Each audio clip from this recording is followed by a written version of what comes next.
637 del día 27 de octubre del 2022, el Juzgado Primero Promiscuo del Circuito de San Juan del Cesar da inicio a la audiencia pública dentro del radicado investigado por los delitos de concusión, prevaricato por omisión y destrucción, supresión o ocultamiento de documento público. Se da constancia que la presente audiencia se hace a través del aplicativo LAISAE utilizado por el Consejo Superior de la Judicatura, y para efectos del audio se le concederá el uso de la palabra a las partes para su presentación, inicialmente al señor fiscal. Gracias, doctor. Por parte del señor defensor.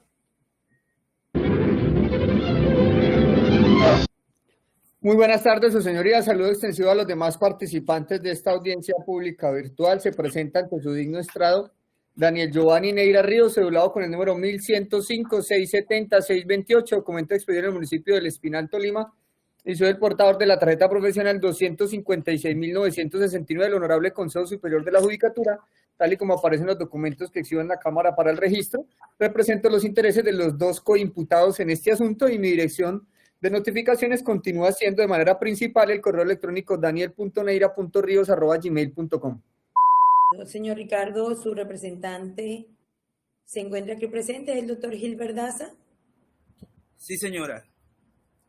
¿Y le confiere poder en esta diligencia? Sí, señora.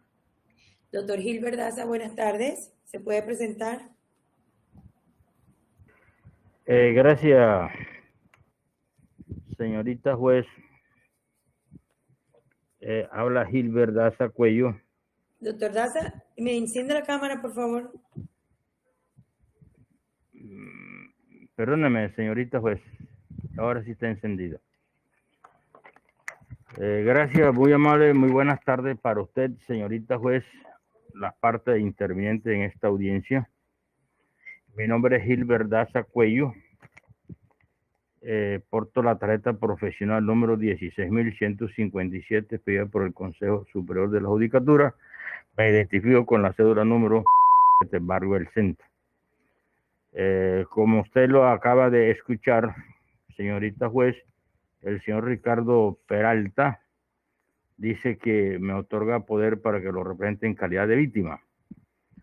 Pues me gustaría, en primer lugar, que el señor Ricardo vuelva a afirmar el hecho de otorgar el poder para efecto que su señoría me reconozca la personalidad y poder actuar y no vaya a estar viciada esta diligencia. Muy amable, señorita juez, a usted. Anda, ¿qué pasa? Estamos con el problema, no se escucha. Señoría, quedó sin audio. Sí. Gracias, doctor. Doctor Gilbert, el señor Ricardo Peralta, pues él a viva voz lo manifestó que le confiere poder a usted para que lo represente. Por tal razón, este despacho procede a otorgarle personería para actuar a el doctor Gilbert Daza Cuello, identificado con cédula de ciudadanía 1. Asimismo, se le concede el uso de la palabra al doctor del Ministerio Público. Señor doctor Said, tiene el uso de la palabra. Buenas tardes, señoría, para usted y todos los asistentes a esta vista pública. Por parte de la Procuraduría General de la Nación interviene Said Joan Alfaro Palomino, procurador 265 Judicial 1 Penal. Recibo notificaciones al correo electrónico salfaro@procuraduría.gov.co. Muchas gracias. Gracias, doctor Said. Teniendo en cuenta lo anterior y como quiera que se encuentran las partes que legalmente deben concurrir para el normal desarrollo de la presente diligencia, este juzgado procede a instalar formalmente la audiencia de formulación de acusación y en este sentido le concede el uso de la palabra a las partes para que manifiesten si de conformidad con el artículo 337 y 339 del Código de Procedimiento Penal avisoran causales de impedimento, nulidades, incompetencia o recusaciones que invaliden la actuación o asimismo existe alguna observación al escrito de acusación. Señor fiscal. Gracias, señoría. Señoría, por parte de este fiscal, no observa ninguna causa de impedimento o recusaciones.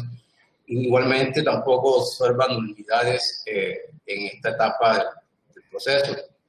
Asimismo, señoría, sí voy a hacer una corrección, en antemano lo digo, del escrito de acusación, una corrección de tipo meramente digital, señoría. Me refiero a los numerales quinto y sexto de los hechos jurídicamente relevantes, en la cual el numeral sexto aparece como apellido, ahí falta una D. Igualmente es para evitar cualquier clase de confusiones en ese sentido.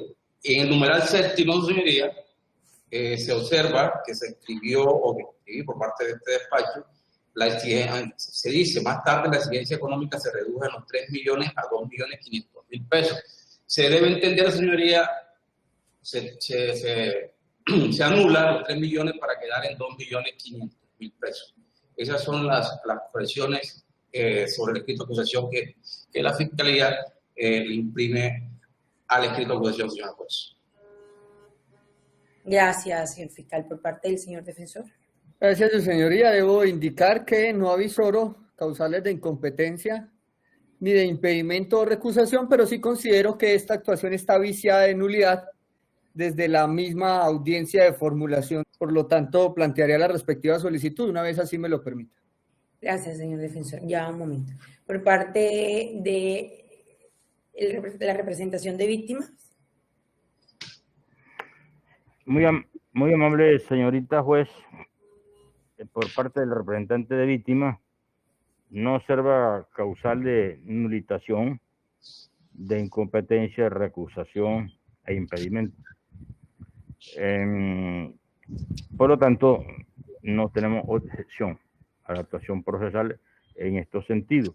Solamente que manifiesto que la recusación, como el impedimento, es un aspecto subjetivo y la recusación, cuando se impide que una causal de impedimento no sea alegada oportunamente por las partes. Ese es de tipo legal nomás. En el resto, sin observaciones, porque no avisoro ninguna situación que afecte la actuación procesal. Gracias, señorita juez. Gracias, doctor Daza. Por parte del Ministerio Público. Gracias. El Ministerio Público no avisora causales de incompetencia, impedimento, tampoco avisora nulidades ni conflictos de jurisdicción. No tiene observaciones sobre el contenido del escrito de acusación hasta este momento. Muchas gracias.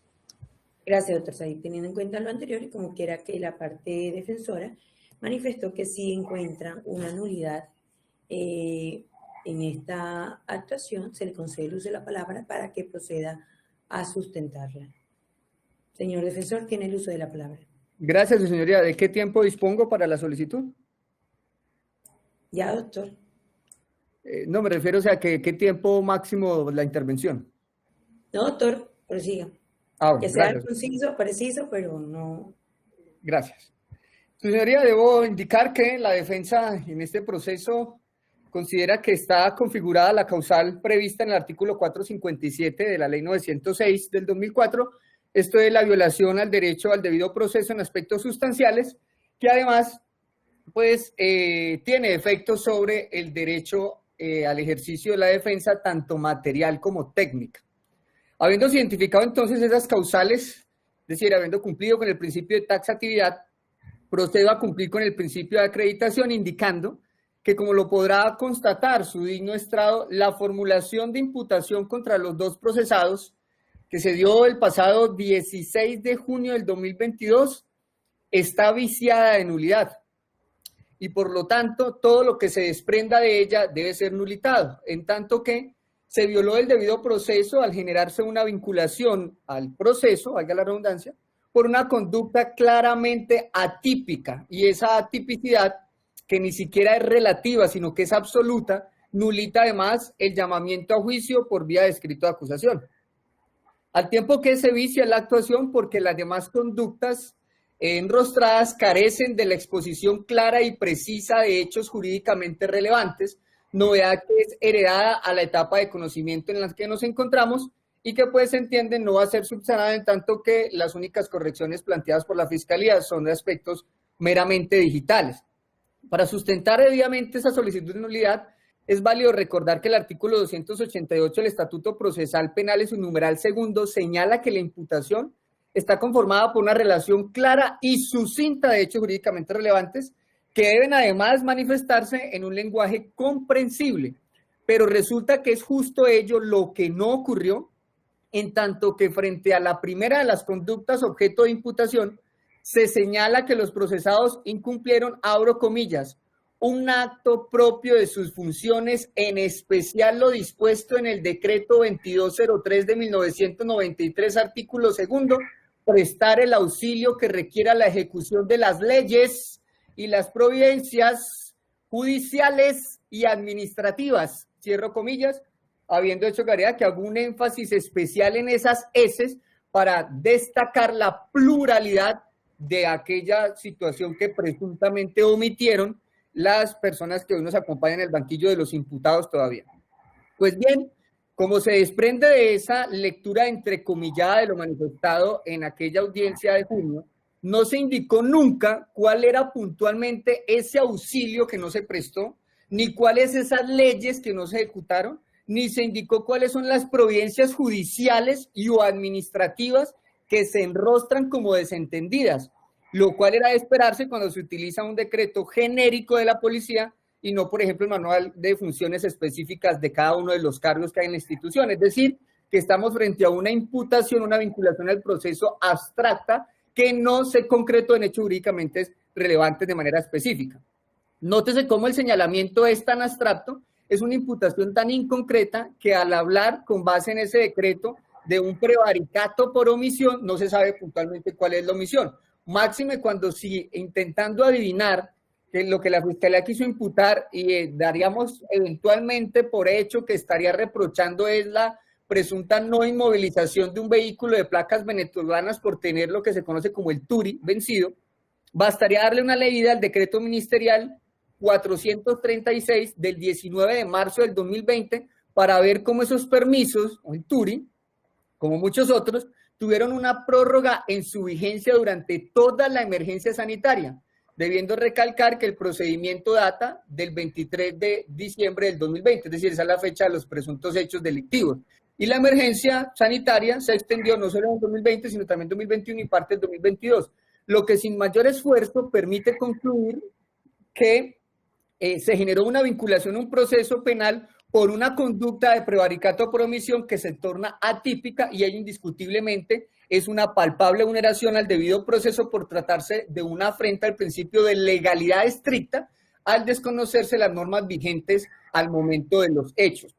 De otra parte, se genera una irregularidad adicional cuando se señala una situación fáctica bastante confusa al referirse a otra de las conductas que sería la del artículo 292 de la ley 599, pues se dice que los uniformados realizaron las debidas documentaciones para la aprehensión de ese automotor, sin que se indique puntualmente cuál de los dos uniformados es a quien se le enrostra haber cumplido esa misionalidad de elaboración, de cuántos documentos en total se trató y cuál de los dos es el que aparentemente se habría deshecho de aquella documentación para saber si así existió realmente una actuación dual o si por el contrario estamos frente a un señalamiento con responsabilidades de naturaleza individual, en tanto que las responsabilidades en materia penal son individuales y no colectivas.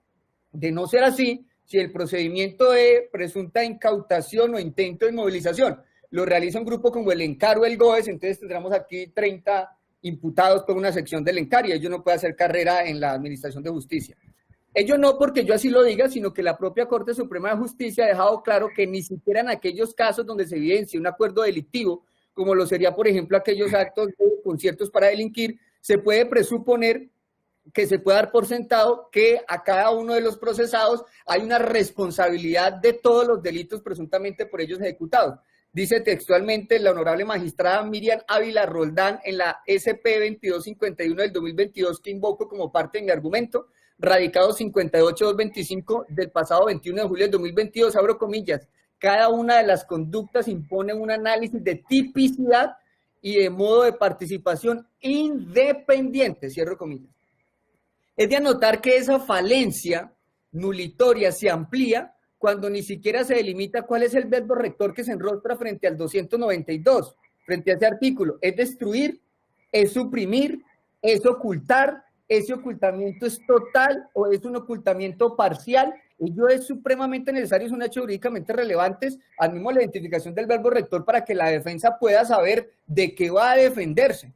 Ello es algo que debe quedar claro desde el mismo momento de la vinculación, porque así cada uniformado puede entender de qué se va a defender y desde qué arista lo va a hacer, si es de autoría o se trataría de una eventual complicidad o qué. Ahora bien, en uno de los componentes de ese tipo penal que corresponde a un hecho jurídicamente relevante es lo atinente a, abro comillas, que pueda servir de prueba, cierro comillas, y allí surge la inexactitud de la situación fáctica. ¿Prueba de qué o en dónde? Porque si se supone que bajo el principio de estricta legalidad, que es el que está violado, la conducta de prevaricato es de imposible ocurrencia porque la normatividad en la pandemia así permite deducirlo, entonces, ¿cuál es el efecto probatorio en el que se enrostra? Tendrían las actas o el acta del vehículo, porque ni siquiera sabemos cuál es la cantidad de documentos que presuntamente se elaboraron, destruyeron, suprimieron, o no sé qué pasó con eso. Esta hipótesis, como hecho jurídicamente relevante, debió decirse en lenguaje comprensible a quienes se sienten en el banquillo de los imputados, máxime cuando entre el procedimiento policial y la imputación se tuvo 1 año y medio para hacer ese análisis que la Corte Suprema de Justicia como órgano de cierre llama juicio de imputación previo a la audiencia de vinculación al proceso. Algo similar ocurre en cuanto a la conducta de concusión que se enrostra como la tercera, en tanto que si se supone que el presunto dinero era para omitir un presunto acto propio de sus funciones policiales, en donde según la Fiscalía lo que existió fue una negociación de precios, entonces estaríamos no en el plano de una eventual concusión, sino en un presunto cohecho propio que hasta tendría pena diferente, es decir, que estoy haciendo esta manifestación para mostrar que no es ni siquiera claro esa tercera conducta. Sea el uno o sea el otro, es decir, sea concusión o sea cohecho, pues si bien la Fiscalía es la que resulta imputando como titular de la acción penal, se reclama es un hecho jurídicamente relevante puntual y es cuál fue el rol de cada uno de los imputados en la presunta recepción del dinero. En tanto como puede verse en la sentencia SP 3086 del 2022, radicado 58912 con ponencia del doctor Luis Antonio Hernández Barbosa, decisión esta del 24 de agosto del 2022, es decir, bastante reciente, ha dejado claro allí que no porque 2 policías hagan presencia en un mismo lugar y conformen una misma patrulla, eso puede significar per se que ambos respondan por concusión. De allí que en ese caso particular, que fue en Antioquia, el que se analiza en la sentencia, uno de ellos habría recibido un dinero de la propietaria de un hotel para no ser judicializada sin que el otro tan siquiera se enterara. Pues al preguntar qué pasó en la verificación del caso, la respuesta fue, todo está en regla.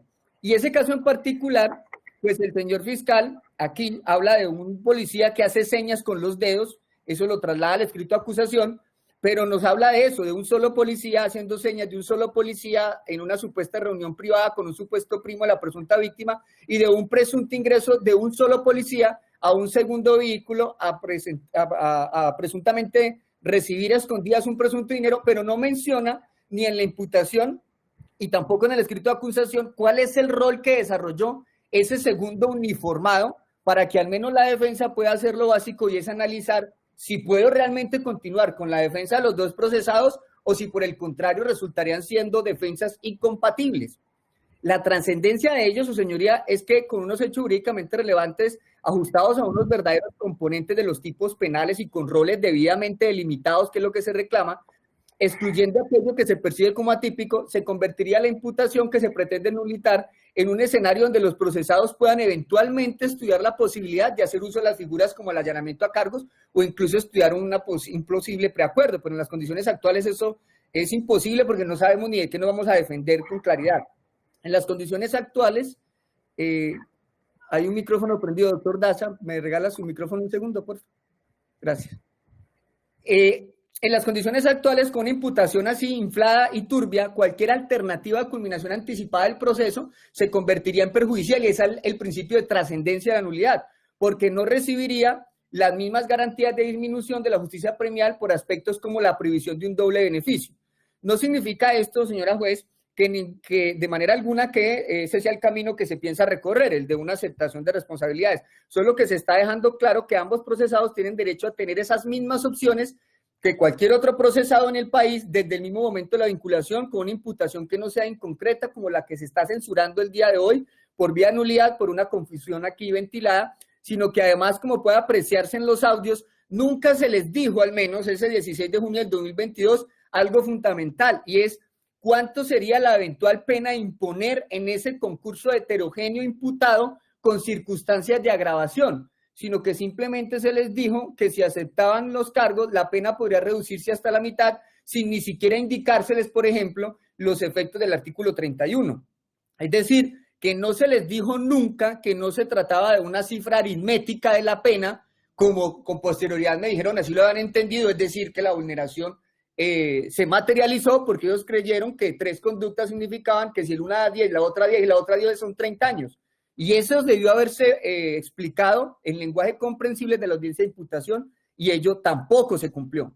Sí, además de esto, pues debe entonces haberse indicado eso, que la conducta, que la pena sería la de la conducta más grave y aumentada hasta en otro tanto, y ello pues cambiaría ostensiblemente la prisión eventualmente imponer, y allí podría nacer esa posibilidad de alguna negociación. Se dedicaron fue a decirle a los 2 procesados que si aceptaban los cargos le enviarían un mensaje a la justicia de que se equivocaron, y ello pues no hace parte de la reglamentación de ese tipo de diligencias. Todo esto ocurrió, señora juez, bajo la justicia sin rostro, que es otra de las irregularidades de esa diligencia, que genera que ponga a su consideración como un ingrediente adicional, como en términos gastronómicos, la cereza del pastel, la postura adoptada por los honorables magistrados José Joaquín Urbano Martínez y Jairo José Agudelo Parra en el radicado 11-001-6099-069-2020, 03198-01, a través del cual la Sala Penal del Honorable Tribunal Superior de Bogotá, el pasado 16 de agosto del 2022, revocó una sentencia condenatoria decretando la nulidad de todo lo actuado desde la audiencia concentrada, al señalar que,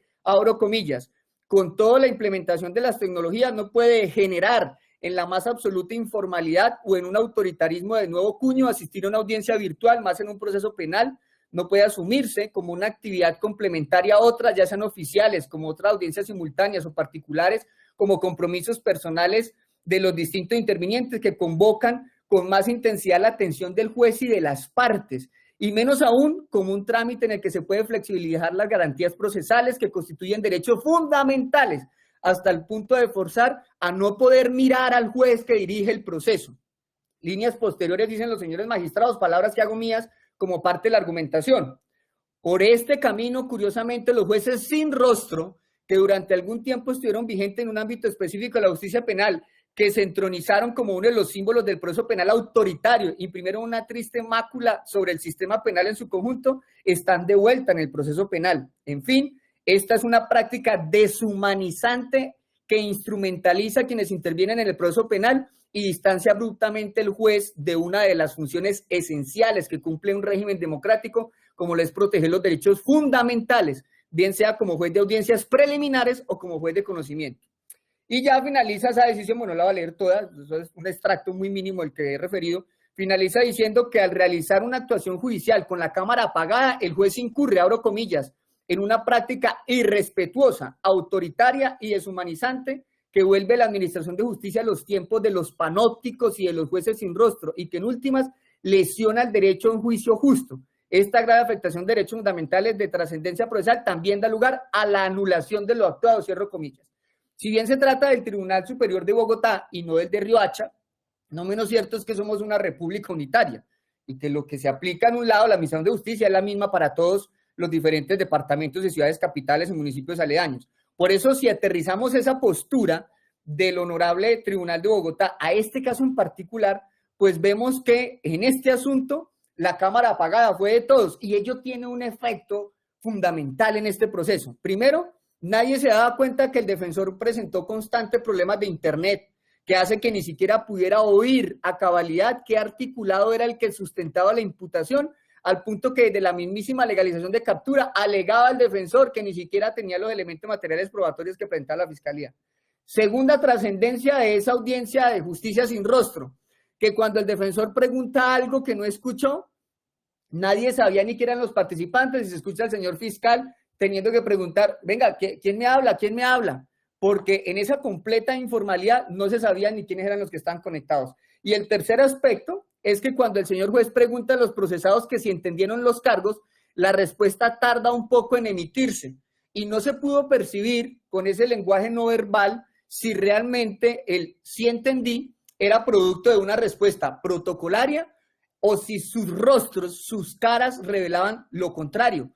Máxime cuando la pregunta además se hizo mal hecha, se hizo en forma confusa porque se mezcló, sobre todo con el primero de ellos al quien se le dice, ¿entendió los cargos y el allanamiento? Es decir, una pregunta compuesta. Tal es así que el grado de irregularidad que ni siquiera fue posible percibir si cuando se hacía la exposición fáctica realmente los procesados estaban atentos o no a la intervención que hacía la Fiscalía. Eso no lo pude yo determinar porque nadie prendió la cámara. Con decirle, señora juez, que allí además se presenta como un aspecto complementario a la lista que ya llevo, un aspecto de indebida defensa técnica, en donde la única observación que hizo mi antecesor fue decir que dejaba, abro comillas, una constancia con destino al formato del escrito de acusación, cierro comillas, haciendo referencia a ello que no estaba demostrada la coparticipación criminal, lo que permite recordar lo dicho por la Honorable Corte Constitucional en la sentencia T395 del 2010, abro comillas, se vulnera el derecho a la defensa técnica cuando el defensor carece totalmente de estrategia defensiva y es un mero espectador o convidado de piedra a la actuación penal, cierro comillas. A mí la verdad, debo decir, ni siquiera me consta que quienes participaron en la audiencia hayan sido quienes aparecen en el acta, porque nadie exhibió nunca siquiera su documento de identidad, documento de identificación. De allí que independientemente de la decisión que se adopte, la defensa cumple en este momento procesal con el deber de no convalidar lo que considera una vinculación irregular al proceso. Por eso se reitera mi petición de que se declare la nulidad de todo lo actuado desde la audiencia de imputación de cargos, inclusive, máxime cuando se evidenció en esa oportunidad hasta la vulneración del derecho a la presunta víctima, a la luz de la sentencia que refirió la señora juez en la sesión que fracasó esta semana, la del 24 de octubre, cuando citó justamente la C-209 del 2007. Allí esa sentencia claramente nos dice que la presunta víctima tiene derecho a estar desde la misma audiencia de formulación de imputación y sin embargo ni siquiera fue convocada. Entonces quiere decir que los derechos que se consideran vulnerados ni siquiera son solo los de mis clientes, sino hasta la presunta víctima. Esa es mi manifestación, su señoría, la petición puntual que hago en este momento procesal por ser el espacio que el legislador planteó para ello en virtud del artículo 339. Muchas gracias.